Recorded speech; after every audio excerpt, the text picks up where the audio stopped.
नमस्कार, मी यामिनी महामुंडकर. हितगुज या आमच्या खास कार्यक्रमामध्ये तुम्हा सगळ्यांचं अगदी मनापासून स्वागत आहे. प्रेक्षक हो, जगातलं सर्वात मोठं सुख कोणतं असेल ते म्हणजे आई बाबा होण्याचं.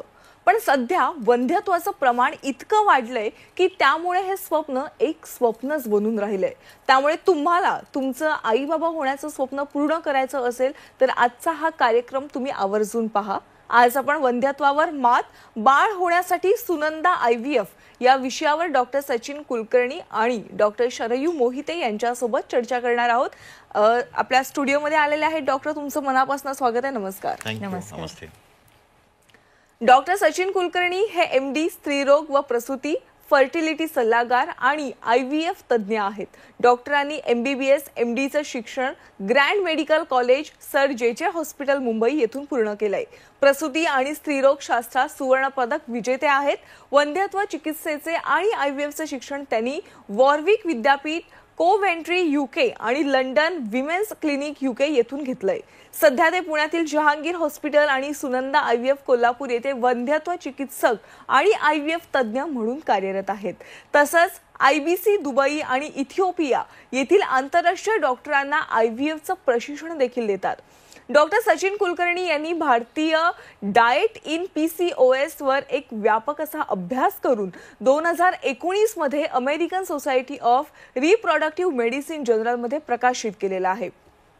आणि डॉक्टर शरयू मोहिते यांच्याविषयी बोलायचं झालं तर डॉक्टर शरयू या जहांगीर IVF पुणे आणि नोवो सोलिटेअर केअर खराडी पुणे येथे IVF आणि वंध्यत्व चिकित्सेच्या तज्ज्ञ म्हणून कार्यरत आहेत.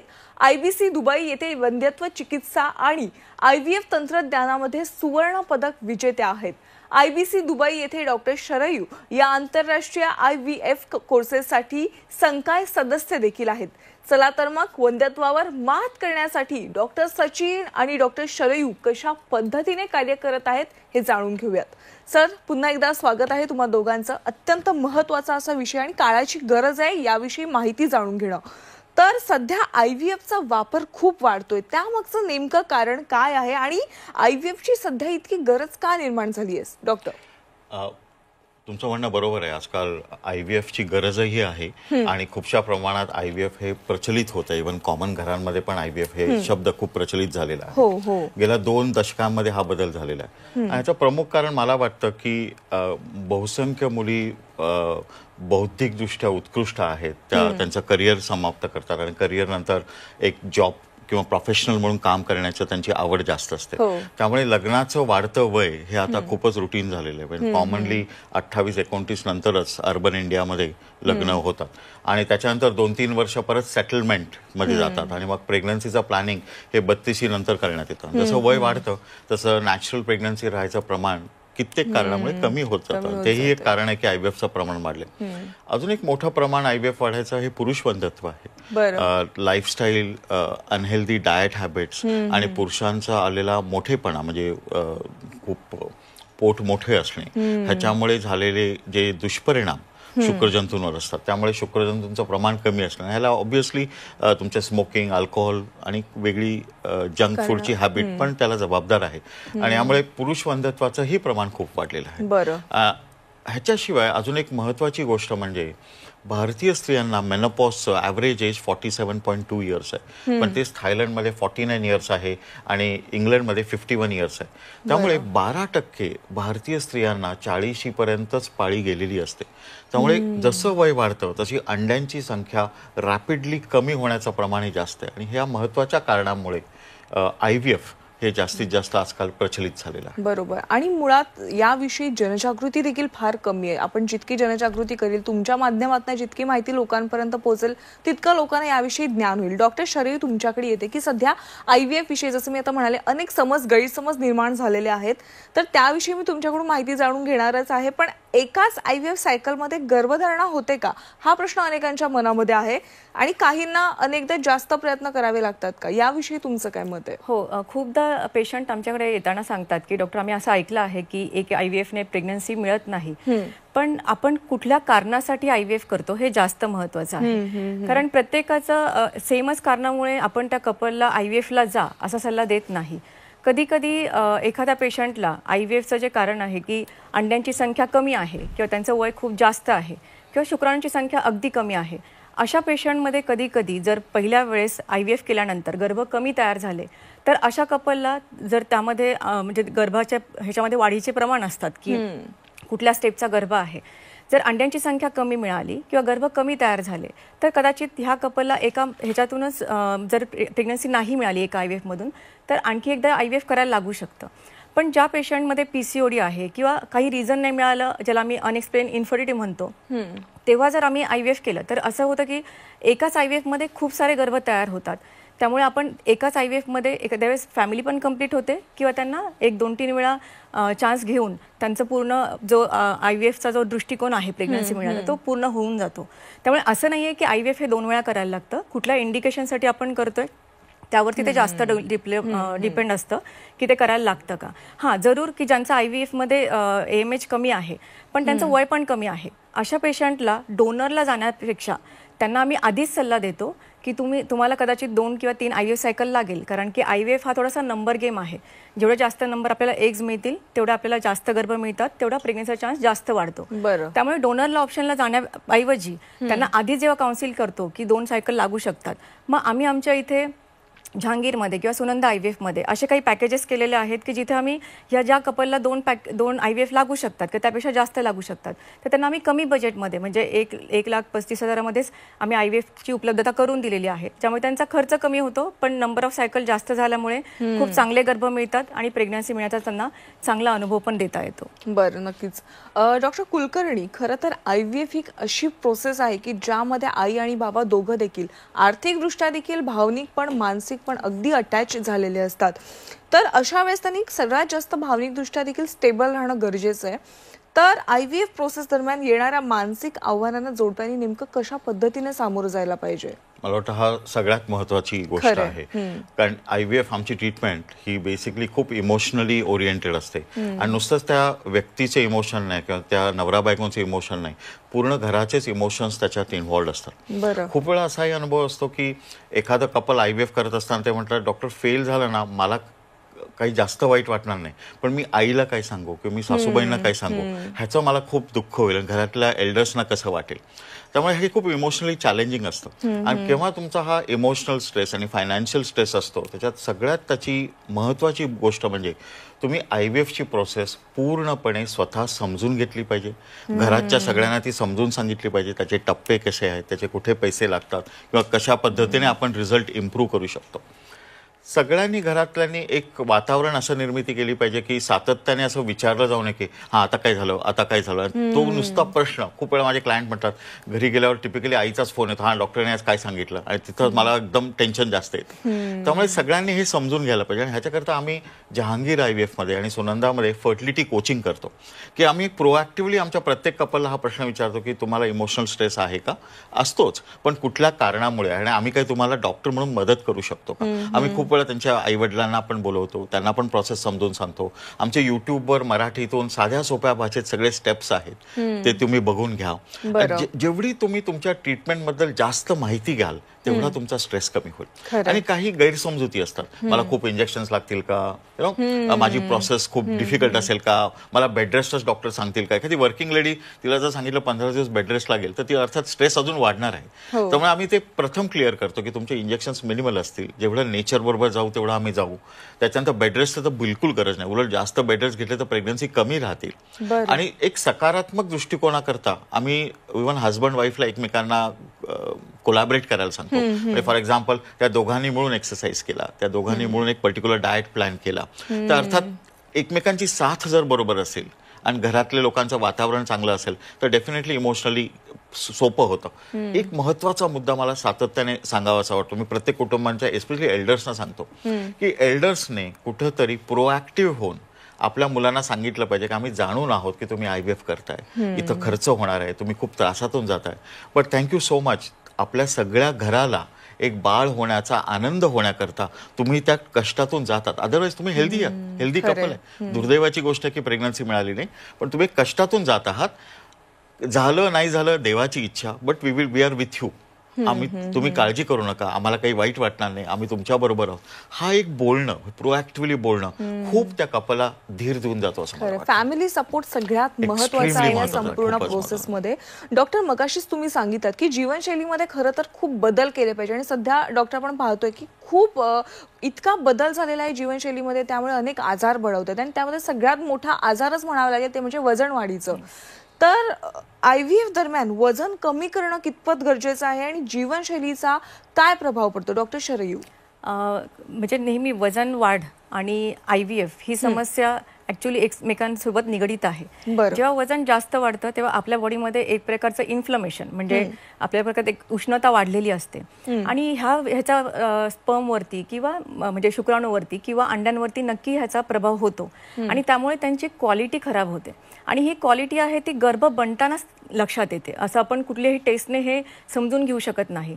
त्यामुळे जेव्हा स्थूलपणा किंवा ओबेसिटी आपण ज्याला म्हणतो त्याच्यामुळे दोन्ही पण म्हणजे त्या लेडीजला पण प्रॉब्लेम होतो आणि इवन त्या जेंट्सला पण प्रॉब्लेम होतो. त्यामुळे वजन कमी करण्याच्या ह्याच्यामध्ये हा दोघांचा प्रामुख्याने समावेश असणं गरजेचं आहे. जसं सर आत्ताच म्हटलं की स्थूल एखादा पुरुष असेल तर त्याच्यामुळे काय होतं की त्याची इस्ट्रोजन लेवल वाढल्यामुळे शुक्राणूंचं प्रमाण कमी येतं किंवा PCOD सारखं काही आजार म्हणजे प्रॉब्लेम असेल आणि त्यामुळे जर स्थूलता असेल आणि स्थूलतामुळे इरेग्युलर पिरियड झाले असतील तर त्याही अडचणी प्रेग्नन्सी राहण्यासाठी येतात आणि ह्या दोन्ही पण गोष्टींचा त्या शुक्राणूवरती आणि एग्जवरती प्रभाव असल्यामुळे प्रेग्नन्सी कुठेतरी कमी येते. कधी कधी तर असंही होतं की त्यांच्यामध्ये संबंध ठेवण्याची इच्छाही होत नाही ह्या स्थूलतेमुळे, कारण की तसे हॉर्मोन त्यांच्या शरीरामध्ये कार्यरत प्रॉपर पद्धतीने होत नाही आणि म्हणून संबंध न आल्यामुळे पण इन्फर्टिलिटी वाढते किंवा हॉर्मोनल इम्बॅलन्स झाल्यामुळे पण इन्फर्टिलिटी वाढते. तर सगळ्यात प्रामुख्याने जेव्हा ह्या कपलला काउन्सिलिंग केलं जातं तेव्हा डॉक्टरांचा सगळ्यात महत्त्वाचा भाग हा आहे की फक्त त्या लेडीजला काउन्सिलिंग करणं की नाही तुझं वजन जास्त आहे म्हणून तू वजन कमी कर हे सांगणं गरजेचं नाही आहे. ॲज अ जोडपं आपल्याला त्या दोघांकडे बघायला पाहिजे, कारण आपण तिला डाएट सांगतो की फक्त सॅलड्सच खायचे, फक्त भाकरी खायची किंवा कार्बोहायड्रेट खायचेच नाही, पण हजबंड मात्र जाऊन जंक फूड खातो. हे कुठेतरी कोरिलेट होत नाही, कारण की जेव्हा बाळ होणार आहे ते दोघांनाही होणार आहे. त्या दोघांचाही त्यामध्ये समावेश असेल तर घरात एकच डाएट बनला जाईल, एकच जीवनशैली दोघांना फॉलो करता येईल आणि त्याच्यामुळे होणारे जे प्रेग्नन्सीला जो आपण टाइम टू प्रेग्नन्सी इंटरव्हल जो म्हणतो ना तो कमी होतो. पण ह्यामध्ये सिंक होणं फार महत्त्वाचं आहे आणि स्थूलपणा हा आधीपासून म्हणजे इवन त्या लेडीजला पिरियड येण्याचं लवकर कारण पण असं असतं की 15% बॉडी फॅट होतं म्हणून येतं. त्यामुळे आधीपासून म्हणजे ओबेसिटीमुळे जे काही प्रॉब्लेम्स होतात ना त्याला प्रिव्हेन्शन फार महत्त्वाचं आहे. म्हणजे जंक फूड किंवा हे बाहेरचे जे आपण खूप सारे आता मेटाबॉलिक प्रॉब्लेम्स इंडियामध्ये खूप जास्त आहेत. ह्याचं कारण पण आपली जीवनशैली पद्धती खूप खराब झाल्यामुळे आहे. सिडेंटरी लाईफस्टाईल असल्यामुळे एकाच जागी बसून राहण्याचं काम खूप वाढलेलं आहे आणि मेनली काय होतं की स्ट्रेस सगळ्यांनाच असतो पण तो हँडल करण्याचा प्रत्येकाचा वेगवेगळा असतो. मग त्या स्ट्रेसमध्ये खूप जण बिंज इटिंग करतात, एकदम खूप खातात आणि मग सडनली रिअलाइज होतं, मग खूप फास्ट करतात आणि समजतं की एका महिन्यामध्ये फक्त 1 किलो वजन कमी झालं म्हणून परत खूप खायला सुरुवात करतात, मग परत रिबाउंड वजन वाढतं. त्यामुळे वजन कमी करताना माइंडफुल असणं फार महत्त्वाचं आहे आणि ह्यामुळे त्या जोडप्यांनी एकत्र येऊन जर हे केलं तर नक्की ह्याच्यामध्ये त्यांना लाभ होतो आणि प्रेग्नन्सीला लवकर जाता येऊ शकतं. बरं डॉक्टर, सध्या आपण अनेकदा बघतोय की प्लॅन केलं जातं प्रत्येक गोष्टीचं, लग्न कोणत्या वयात करायचं, प्रेग्नन्सी कोणत्या वयात करायची आणि हे सगळं नेहमी डिलेच होतो या सगळ्या गोष्टीला. तर 38 वर्षानंतर जेव्हा IVF द्वारे कोणाला गर्भधारणा करायची असेल तर ती योग्य पद्धतीने कशी करू शकतो आपण? आता 38 वर्ष हा बरोबर प्रश्न आहे की जिथे 38 वर्ष म्हणजे एक डिमार्केशन आहे. काय होतं की जसं तुमचं वय वाढतं तसं ॲन्युप्लॉइड एम्ब्रिओस म्हणजे मूळता गर्भ तयार जे होतात ते गुणसूत्रीदृष्ट्या दोषी असतात.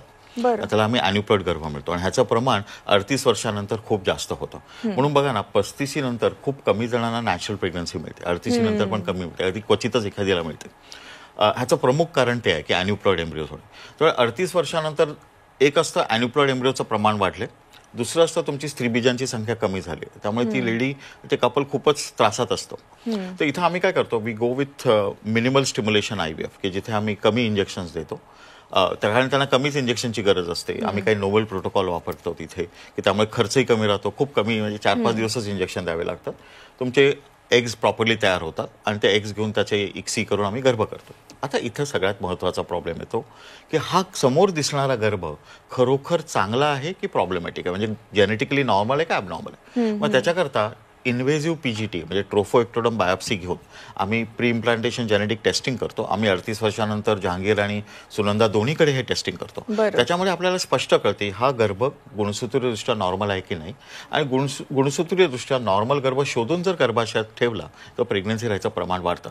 फॉर एक्झाम्पल आपण सगळे या जगात पृथ्वी तलावर राहतो का, तर आपण गुणसूत्रीयदृष्ट्या नॉर्मल आहोत म्हणून. जर आपण गुणसूत्रीयदृष्ट्या ॲबनॉर्मल गर्भ असतो तर आपल्या आईने आपल्याला अबॉर्शन कधीच करून टाकलं असतं.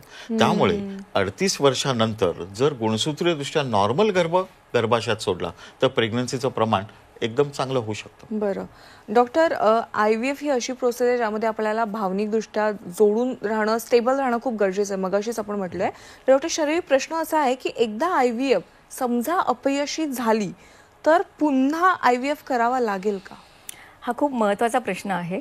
आणि सगळ्यांना IVF म्हणजे डेड एंड वाटतो की IVF झालं ते फेल झालं म्हणजे आम्हाला कधी प्रेग्नन्सी मिळणारच नाही. तर असं नाहीये. IVF हे मॅक्झिमम सक्सेस देणारं एक शास्त्र आहे. पण असं नाहीये की ते जर फेल झालं तर आपल्याकडचे सगळे ऑप्शन बंद होतात. एखाद्या पेशंटला आपण जसं मी मगाशी म्हटलं की कुठल्या कारणासाठी आपण IVF करतो हे फार महत्त्वाचं असतं. जेव्हा आपण PCOD आहे किंवा अनएक्सप्लेन इन्फर्टिलिटी आहे म्हणून जेव्हा IVF केलं जातं तेव्हा त्यांच्यामध्ये अंड्यांची संख्या चांगली आहे, इव्हन शुक्राणूंची क्वालिटीही चांगली आहे. कुठल्या तरी कारणामुळे आपल्याला ते IVF पुढे घ्यायला लागतंय तर त्यामुळे सक्सेस नाही आलं आणि त्यामधून डिप्रेशन होऊन त्या कपलला परत त्या होपने जाऊन परत IVF करायला सांगणं हे खूप एक चॅलेंजिंग गोष्ट आहे. कारण त्या मानसिक टर्मॉइलमधून जाण्यामध्ये त्यांचं खूप खच्चीकरण झालेलं असतं. कारण IVF मध्ये माणूस एक इकॉनॉमिकल ड्रेन तर असतोच, पण सगळ्यात बिगेस्ट लॉस जो होतो एखाद्या IVF मधून जाणाऱ्या कपलचा तो म्हणजे इमोशनल लॉस आहे आणि तो भरून काढणं फार डिफिकल्ट असतं.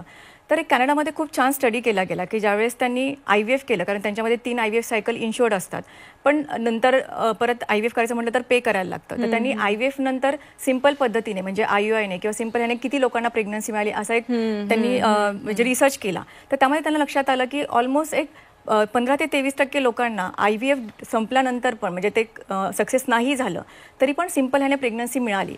म्हणजे सांगण्याचा अर्थ काय की IVF हा डेड एंड नका समजू.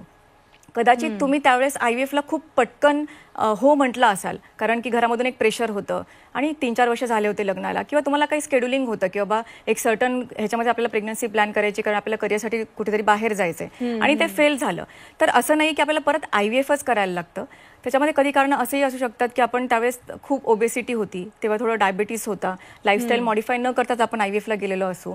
मग अशा काही कारणांमध्ये आपण कुठल्या कारणाने IVF केलेलं आहे हे जाणून घेऊन आपण परत फेल न होण्यासाठी एक चांगलं डॉक्टरांकडनं सल्ला घेऊन त्याच्यावरती वर्क करून मग आपण पुढचा डिसिजन घेणं जास्त बरोबर पडतं. कारण आम्ही खूप वेळा बघतो की खूप एखादं एक्झाम्पल म्हणजे की एक 27व्या वर्षाला मुलीला PCOD आहे आणि IVF सांगितलं गेलं आणि गर्भ पुअर क्वालिटीचे बनले म्हणून परत सांगितलं की आता बाहेरनं अंड घेऊन मग IVF करायला लागेल. पण जेव्हा ते कपल आमच्याकडे सेकंड ओपिनियनसाठी आलं तेव्हा आम्ही त्यांना सांगितलं की हे काही करण्याची गरज नाही, फक्त वजन कमी करा, लाईफस्टाईल चेंज करा आणि एक 6 महिन्यानंतरच भेटू, कारण की आता तुमच्यामध्ये अंड्यांची संख्या भरपूर आहे आणि हा काही आपला डेड एंड नाहीये. तर त्यानंतर 6 महिन्यानंतर ऍक्च्युअली तिने ते फार मनावर घेऊन केलं आणि नेक्स्ट ह्याच्यामध्ये विदिन 2 मंथ्स तिला नॅचरल प्रेग्नन्सी मिळाली. त्यामुळे ह्या खूप चांगल्या गोष्टी जाणून घेणं महत्त्वाचं आहे की IVF केलं आणि आपल्याला फेल्युअर आलं म्हणजे परत IVF हा खूप मोठा गैरसमज आहे. बरं, नक्कीच. डॉक्टर कुलकर्णी, तुम्हाला एक महत्त्वाचा प्रश्न असा की सध्या येता जाताना आम्ही अनेक होर्डिंग्स पाहतो, अनेक जाहिराती पाहतो ज्यामध्ये IVFची खूप चांगल्या पद्धतीने ऍड केलेली असते. अगदी 40,000 50,000मध्ये तुमची IVFची ट्रीटमेंट केली जाईल अशा पद्धतीने. हे कितपत खरं आहे? ॲक्च्युली मी दुर्दैवाने ना आपण मेडिकल प्रॅक्टिसमध्ये इंडस्ट्रियलायझेशन खूप जोरात आलेलं आहे आणि त्याच्यामुळे हे खूप मार्केटिंगचे ॲटिट्यूड्स आणि या प्रकारचे होर्डिंग्स वगैरे आपल्याला कॉमनली बघायला लागतं. पण माझा वाटतं की लेट्स से आपण सगळ्यांना एक 10 जणांना ताप आलेला आहे आणि सगळ्यांनी पॅरासिटामॉलची गोळी घेतली, मग सगळ्यांचा ताप काय कमी येईल का 500 मिलीग्रॅममध्ये? नाही, कोणाला जास्त डोस लागेल, कोणाला कमी लागेल, कोणाला 3-4 दिवस गोळी घ्यावी लागेल. तसं वन साईज फिट्स ऑल असं नाही आहे. आणि तुम्हाला कुठल्या पद्धतीचा IVF करावं लागेल, त्याला कुठले इंजेक्शन्स लागतील, किती दिवस लागतील, किती वेळा करावं लागेल, तुम्हाला PGTA लागेल नाही लागेल, ह्या सगळे महत्त्वाच्या गोष्टी आहेत. आणि प्रत्येक कपलने IVF चालू करण्याच्या आधी मी केव्हाही म्हणतो की बिफोर एम्बार्किंग ऑन IVF तुमचं प्रोसिजरल काउन्सिलिंग व्हायला पाहिजे, फायनान्शियल काउन्सिलिंग व्हायला पाहिजे, तुमची कुठले मेडिसिन्स वापरणार आहेत, तुमची एक क्वालिटी बद्दलची माहिती, थोडं प्रिपरेशन सगळं व्हायला पाहिजे. आणि तुम्हाला जसं शास्त्रशुद्ध IVF करायचं असेल आणि त्याच्यावर प्रत्येकाला इंडिव्हिज्युअलायझेशन ट्रीटमेंट, आजकाल सायन्स म्हणते की इंडिव्हिज्युअलाइज ट्रीटमेंट आहे, सगळ्यांना ब्लँकेट थेरपी देऊ नका. आणि इथे हा इश्यू असतो की तुम्ही एका पर्टिक्युलर फिक्स्ड प्राइसला सांगितलं तसं होणं शक्यच नाही. बरोबर, नक्कीच. डॉक्टर शरीफ, जाता जाता अगदी शेवटचा प्रश्न, युट्यूबला तुमचं एक सेकंड ओपिनियन असं चॅनल आहे, त्याविषयी अगदी थोडक्यात सांगा. हां, आम्ही तो एका पर्पजने तो चॅनल चालू केलेला आहे, कारण की खूप वेळा IVF मध्ये निरनिराळ्या प्रकारच्या ट्रीटमेंट पद्धती आहेत. तर आपल्याला त्याच्या मागचं सायन्स एकदा समजलं तर आपल्याला त्याच्याबद्दलचे ऑप्शन समजले पाहिजेत. कारण की आपण एका इच्छेची ट्रीटमेंट देत असतो. आम्ही प्रत्येक आमच्या क्लायंटला सांगतो की आम्ही तुमच्या इच्छेची ट्रीटमेंट देतो, तुम्ही आजारी नाही आहात. मग त्याला आपल्याला ऑप्शन देणं गरजेचं आहे, कारण की हे सायन्स तुम्हाला 100% गॅरंटी देत नाही कुठलाही ट्रीटमेंट पद्धतीने तुम्ही गेलात तरी पण. मग जेव्हा एखाद्या पेशंटला IVF सजेस्ट केलं जातं किंवा एखाद्या पेशंटला, की असं आता आपण म्हटलो की इंडस्ट्रियलाइज झाले IVF, त्यामुळे खूप पटकन क्लायंटला काउन्सिल केलं जातं IVF ला. तर अशा लोकांनी खरंच मला गरज आहे का, किंवा कधी कधी लॅप्रोस्कोपी म्हणजे दुर्बिणीचा तपास करून घ्या असं सांगितलं जातं, किंवा कधी कधी डोनर एग घेऊन किंवा डोनर स्पर्म घेऊन तुम्ही IVF मध्ये जा असं सांगितलं जातं. पण कधीतरी एक मनामध्ये एक शंका असते की खरंच मला ह्या ऑप्शनला जायला पाहिजे का. मग अशा वेळेस हे सेकंड ओपिनियन म्हणून आम्ही एक युट्यूब चॅनल चालू केलेलं आहे, आणि आम्ही सुनंदा IVF मध्ये आणि जहांगीरमध्ये पण प्रत्येक दिवशी एक स्लॉट ठेवलेला आहे सेकंड ओपिनियनचा, की जेव्हा तुम्ही एक सेकंड ओपिनियन घेऊ शकता. तुम्ही ट्रीटमेंट कुठेही घ्या, पण एक सेकंड ओपिनियन तुम्हाला मिळतं, कारण प्रत्येक डॉक्टरांचा त्याकडे बघण्याचा दृष्टिकोन वेगळा आहे. मे बी आमचं मत आणि त्यांचं मत वेगळं असेल, आणि मग त्या क्लायंटला पूर्ण माहिती दिल्यानंतर तो चांगलं डिसिजन घेऊ शकतो. तो share decision is very important म्हणजे IVF मध्ये, म्हणून हा चॅनल काढलेला आहे. नक्कीच. डॉक्टर, आज आपली जी मुलाखत होती त्या मुलाखतीतून अनेकांचं, आई वडिलांचं स्वप्न जे पूर्ण करायचं आहे ते नक्कीच त्यांना मार्गदर्शन मिळालं असेल. आज तुम्ही हितगुजमध्ये आलात आणि प्रेक्षकांना योग्य माहिती दिलीत, मार्गदर्शन केलं, त्याबद्दल मनापासून आभार. धन्यवाद. धन्यवाद. हितगुजमध्ये आज आपण इथेच थांबतोय. ताज्या घडामोडींसाठी तुम्ही पाहत राहा झी 24 तास.